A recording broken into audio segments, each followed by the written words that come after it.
దిట్టంగా వాడుకుంటారు. ఓ రకంగా చెప్పాలంటే ఈ తరం తర్వాత అసలు ఆర్టీసీ ఉంటుందా, ప్రభుత్వం చేతిలో ఉంటుంది అనేది డౌట్. మెయిన్ అది ప్రభుత్వం చేతిలో ఉంటుంది అనేది డౌట్. కొంప మునిగాక కంటే ముందే చేయడం. ఆంధ్రాని చూసి సిగ్గు తెచ్చుకోవాలి. అక్కడ ఆంధ్రాలో ఫస్ట్ ఇచ్చేసారు కదా, ఇక్కడ విలీనం చేసేసారు కదా, అక్కడ ఎందుకు చేయట్లేదు? అదే కదా, అది ఇప్పుడు అడుగుతోంది.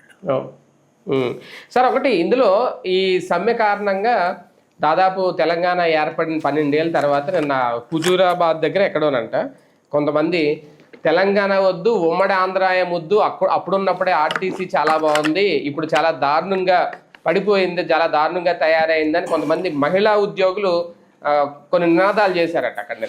అంటే ఇది ఒక రకంగా రేవంత్ రెడ్డి ప్రభుత్వానికి ఒక చెంపపెట్లా అనుకోవచ్చు. అది గనక ఎక్కువైంది అనుకోండి, రేవంత్ రెడ్డికి వ్యతిరేకంగా తెలంగాణ ఉద్యోగం పెరుగుతుంది. మళ్ళీ ఇదిగో చంద్రబాబు మనిషి కాబట్టి మళ్ళీ ఆంధ్రాని విలీనం చేయడానికి కుట్రలు అని సమ్మె డిబేట్ అయిపోతుంది. ఎవరన్నా అట్లా నినాదం చేస్తే నోటి దొత్తరా, అంత మించేది లేదు దాంట్లో. ఆంధ్రాలోనే బాగుంది కనుక ఒప్పుకోరు తెలంగాణ వాళ్ళు. అప్పుడు ఈ సమ్మె మీద నెగిటివ్ అయిపోతుంది. అంటే ఆర్టీసీ పరంగా చూసుకుంటే ఇక్కడ బెటర్ అనే ఫీలింగ్ తో అయితే వాళ్ళు ఉన్నారు. అంటే ఆంధ్రప్రదేశ్ లోనే బాగుంది. కారణం ఏంటి, మనం ఇక్కడ విలీనం చేసేసారు కాబట్టి. అది జగన్ టైంలో జరిగింది. ఒక స్వార్థం, మనవాడు తప్పు చేసినా సరే తప్పుని తప్పు